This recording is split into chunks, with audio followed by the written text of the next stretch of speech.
to target numerous military infrastructure.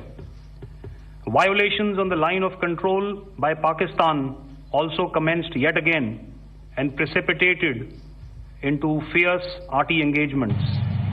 The air operations on the night of 8th and 9th of May, I'll yet again request the DG Air Operations to cover.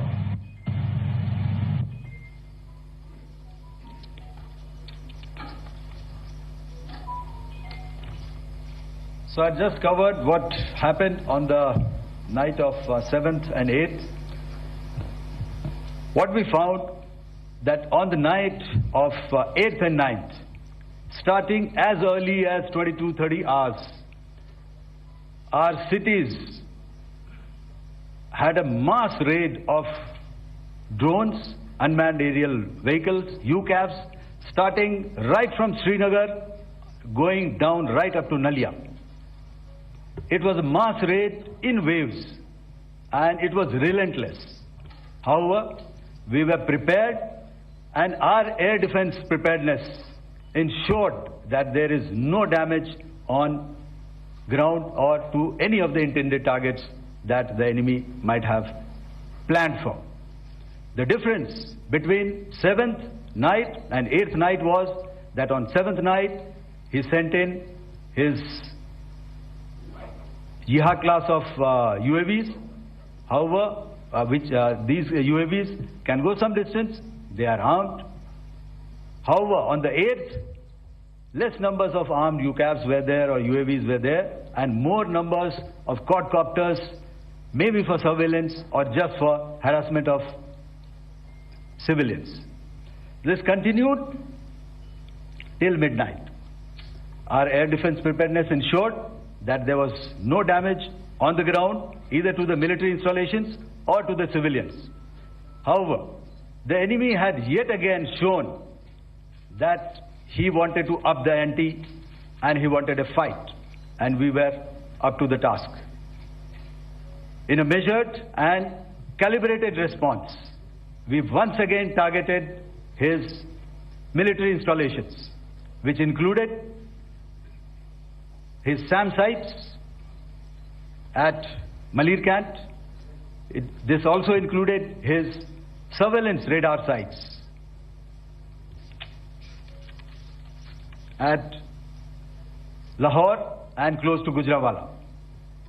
These were suitably addressed, and thereafter his drone attacks continued even till morning, which we countered, and during the daytime there was some respite. Here I would like to bring out another aspect. What we found was that while the drone attacks were being launched from somewhere close to Lahore, enemy had allowed his civilian aircraft to also continue to fly out of Lahore. Not only his own aircraft, but international passenger aircraft, which is quite insensitive, and we had to exercise extreme caution, even at the cost of some tactical disadvantage, to ensure that there is no damage to any of the civilian aircraft. And this was also brought out in our press briefing during the day. So I will now hand over to my colleague to cover the events of 9th onwards. On land, we also undertook certain measures such as deployment of air defense and electronic warfare assets to establish an integrated grid with the Indian Air Force, and I have seen and heard some of you wax eloquent about the benefits of such an architecture when it comes to negating and combating air intrusions. We also carried out deployment to include movement of our forces in the land, sea and air domains. The night of the 9th and the 10th of May saw similar intrusions by drones and aircrafts, and this time there was a concerted effort to target airfields and some very, very important logistic installations, albeit yet again unsuccessful and denied gallantly and efficiently, I must say, by the integrated Indian Air Force and Indian Army Air Defence.